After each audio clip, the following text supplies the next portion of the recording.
So how are you class 8, कैसे हो सब लोग? और पढ़ाई सब कुछ ठीक ठाक चल रहा है?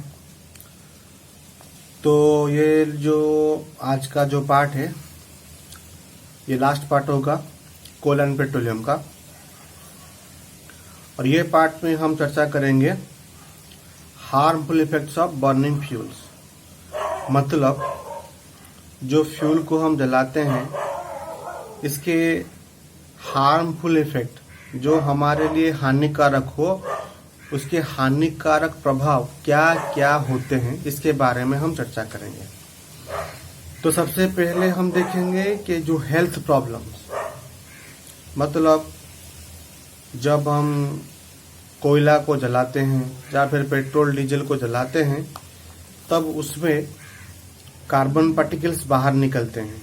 उससे कार्बन पार्टिकल्स बाहर निकलते हैं और जिसको हम बोलते हैं सस्पेंडेड पार्टिकुलेट मैटर। ये एटमॉस्फेयर में इधर उधर घूमता रहता है और जब हम सांस अंदर लेते हैं तो ये हमारे लंग्स में जाता है और अस्थमा हो, लंग्स कैंसर हो, ऐसे कई सारी बीमारियों का कारण ये बनता है। उसके बाद आता है releasing of carbon monoxide gas.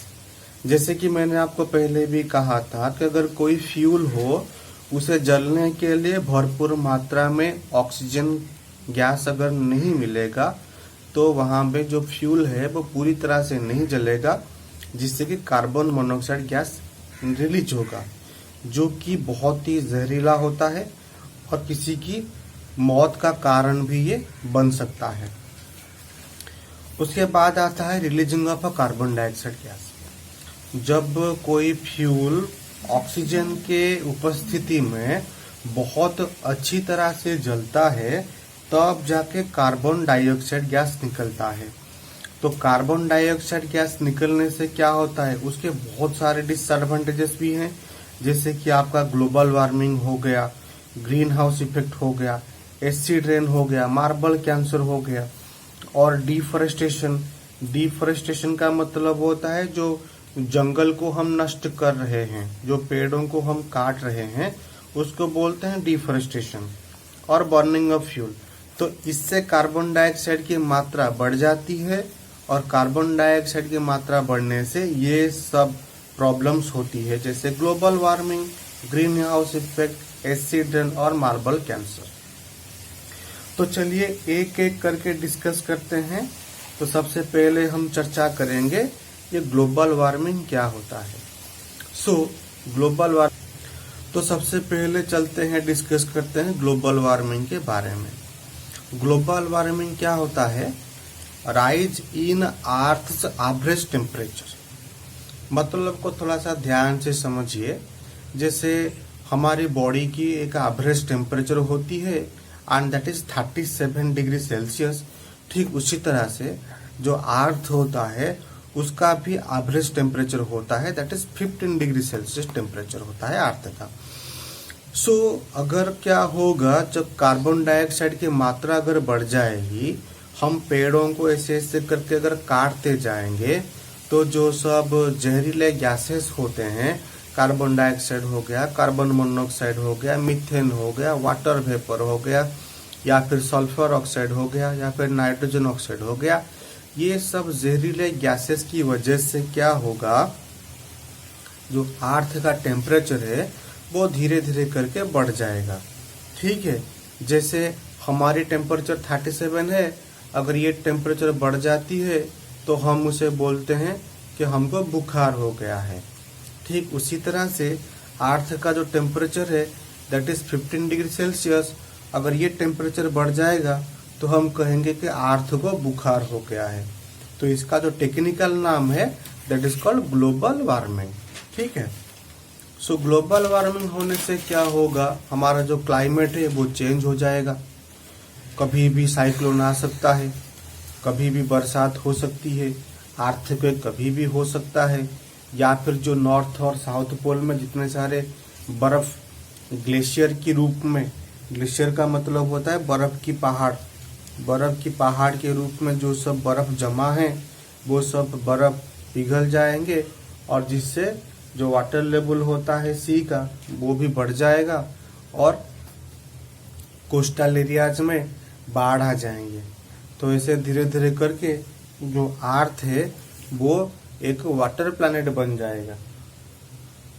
तो ये सब होते हैं ग्लोबल वार्मिंग के साइड इफेक्ट्स।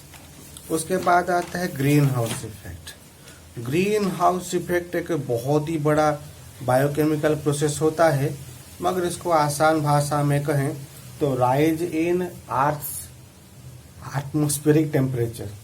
जो अर्थ का क्लाइमेट होता है जिसको हम बोलते हैं वायुमंडल, अर्थ का जो वायुमंडल होता है, वायुमंडल का टेम्परेचर अगर बढ़ जाए उसे हम बोलेंगे ग्रीन हाउस इफेक्ट। सो यहाँ पे क्या होगा, जो वायुमंडल की जो तापमान होती है वो बढ़ जाएगी और इसके कारण क्या क्या है, carbon dioxide gas, methane gas, या फिर नाइट्रोजन की ऑक्साइड हो, या फिर क्लोरोफ्लोरोकार्बन गैस हो, ये सब गैसेस इसके लिए बहुत रिस्पॉन्सिबल हैं। उसके बाद आता है एसिड रेन। देखो थोड़ा ध्यान से समझिएगा, जो पेट्रोल या डीजल के व्हीकल्स होते हैं या फिर कोयला जब जलता है उनमें से क्या है, जो नाइट्रोजन के ऑक्साइड्स हैं, सल्फर के ऑक्साइड हैं, ये सब गैसेस निकलते हैं और ये गैसेस एटमॉस्फेयर जाते हैं। हमारे एटमॉस्फेयर में क्लाउड होता है और ये गैसेस क्लाउड में मिक्स हो जाते हैं, जैसे कि ये नाइट्रोजन, एक नाइट्रोजन ऑक्साइड, और ये सल्फर डाइऑक्साइड, और ये नाइट्रोजन मोनोऑक्साइड, ये कार्बन डाइऑक्साइड और ये कार्बन मोनोऑक्साइड, ये सब गैसेस क्लाउड में मिक्स हो जाते हैं। मिक्स होने के बाद वो एसिड बनाते हैं। एसिड बनाते हैं जब वो क्लाउड अभी एसिड वाला क्लाउड हो गया तो वो क्लाउड जब कंडेंस हो जाएगा तो रेन बनेगा और रेन धरती के ऊपर गिरेगी। अब जो एसिड वाला क्लाउड है उससे तो अमृत तो निकलेगा नहीं, तो एसिड वाला क्लाउड है तो वो जो रेन वाटर होगा वो एसिड हो जाएगा। उसको तो हम शरबत वाला रेन तो कहेंगे नहीं, क्योंकि वो एसिड हो चुका है। तो जो उसे ही बोलते हैं एसिड रेन। और यहाँ पे जो टेक्निकली लिखा है मैंने, वो लिखा है इफ द पीएच। पीएच का मतलब होता है पावर ऑफ हाइड्रोजन। जो एसिड होता है ना, एसिड में हाइड्रोजन की मात्रा ज्यादा या कम होती है। जो एसिड स्ट्रांग होता है उसमें हाइड्रोजन की मात्रा ज्यादा होती है, वो अगर एसिड वीक होगा उसमें हाइड्रोजन की मात्रा कम होगी। तो ये पीएच के बारे में तो हम ऊपरी क्लास में डिटेल में पढ़ेंगे।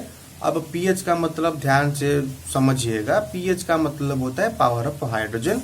जो एसिड होता है उसमें हाइड्रोजन के आयन्स होते हैं, मतलब हाइड्रोजन होते हैं। तो अभी ये जो एसिड रेन है तो ये इसकी जो पीएच होगी ये 5.0 से नीचे आ जाएगी। मतलब जो रेन वाटर होगी उसमें ज्यादा हाइड्रोजन के आयन्स प्रेजेंट होंगे और वो रेन वाटर एसिडिक हो जाएगा, कंप्लीटली एसिड हो जाएगा। ठीक है, तो उसी रेन को हम बोलेंगे एसिड रेन। और नेक्स्ट आता है मार्बल कैंसर। अभी देखो, जो बारिश की पानी थी वो एसिडिक हो गई और हमको ये बात अच्छे से पता है कि अगर एसिड हमारे बॉडी के ऊपर अगर गिरेगी तो वो वाला हिस्सा जल जाएगा। अगर प्लांट के ऊपर गिरेगी तो प्लांट के जो पत्ते होते हैं वो भी जल जाएंगे। अगर सॉइल में गिरेगी तो सॉइल होगा वो एसिडिक हो जाएगा। और ज्यादा एसिड वाला अगर सॉइल ज्यादा एसिडिक हो गया तो उस पर कोई भी प्लांट ग्रो नहीं करेगा। अगर एसिड रेन मिक्स हो गया ओशन में तो ओशन का जो वाटर होगा वो भी एसिडिक हो जाएगा और पानी एसिडिक हो गया तो जो मछलियां हैं वो भी पानी में नहीं रह पाएंगे। तो एसिड रेन होने से बहुत सारे नुकसान भी होते हैं। तो अगर कभी भी एसिड रेन हुआ तो ये सब परेशानी हमको परेशानियों का सामना करना पड़ेगा। और एक इम्पोर्टेंट चीज है that is called marble cancer. अगर कभी भी एसिड रेन होती है और अगर आपका जो घर होगा, घर अगर मार्बल से बना होगा, तो जब वो एसिड रेन जब मार्बल की सतह पर गिरेगी तो जो मार्बल का जो कलर होगा वो धीरे धीरे करके येलोइश हो जाएगा। धीरे धीरे करके वो येलोइश, उसका जो कलर होगा वो फेड हो जाएगा और येलोइश हो जाएगा। उसका जो कलर है वो खराब हो जाएगा। तो उसी कंडीशन को, उसी केमिकल प्रोसेस को हम कहेंगे मार्बल कैंसर। ठीक है। अब हम चर्चा करेंगे प्रिवेंशन। ऐसा क्या करें जिससे कि ये पॉल्यूशन ना हो, ग्लोबल वार्मिंग ना हो, ग्रीन हाउस इफेक्ट ना हो, एसिड रेन ना हो। ऐसा क्या करें? तो सबसे पहले तो डोंट बर्न वुड और कोल, जो लकड़ी है और कोयला है उसको न जलाएं। यूज सीएनजी, जो कंप्रेस्ड नेचुरल गैस अवेलेबल है, ज़्यादा इस्तेमाल इसका करें क्योंकि ये सबसे साफ सुथरा फ्यूल होता है और इससे पॉल्यूशन भी बहुत कम होता है। Do not use petrol and diesel, जो पेट्रोल और डीजल के बाइक या फिर व्हीकल्स होते हैं जिससे जहरीला गैस निकलता है, तो ये पेट्रोल और डीजल के व्हीकल्स ना यूज करें। स्टॉप एफोरेस्टेशन, मतलब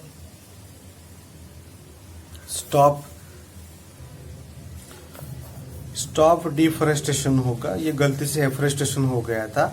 डिफोरेस्टेशन का मतलब होता है जो पेड़ को हम काट रहे हैं, तो पेड़ों की कटाई को बंद करना होगा और हमको प्लांट ट्रीज, पेड़ लगाने होंगे, जिसको हम बोलते हैं एफोरेस्टेशन। और अवेयर पीपल, लोगों को इसकी सूचना देनी होगी कि इसके नुकसान क्या होते हैं, फायदे क्या होते हैं, इसके बारे में भी लोगों को हम बताएं। पब्लिश आर्टिकल्स, न्यूज़पेपर में हम कोई आर्टिकल छपा के भी लोगों में सतर्कता और जागरूकता सृष्टि करें। और डू रोड साइड प्लेज, या कोई नाट्य या फिर कोई रोल प्ले हम रोड साइड में करें जिससे कि लोग अवगत हो सकें। अगर ऐसा हम करेंगे तो हमको एक साफ सुथरा एनवायरनमेंट मिलेगा, जिससे कि आप देख सकते हो कि अभी आसमान कितना साफ और सुंदर है। तो अगर हम इसी तरह से प्लांटेशन करें, इसी तरह से अपनी क्लाइमेट की सुरक्षा करें, तो ग्लोबल वार्मिंग नहीं होगा, ग्रीन हाउस इफेक्ट नहीं होगा। अगर थोड़ा सा हम अर्थ की केयर करेंगे तो अर्थ हमारा केयर ज्यादा करेगा। तो मिलते हैं, आशा करता हूँ आप लोगों को ये चैप्टर अच्छा लगा होगा। तो मिलते हैं फिर एक नए चैप्टर में, तब तक के लिए आपको मेरी तरफ से ढेर सारी शुभकामनाएं।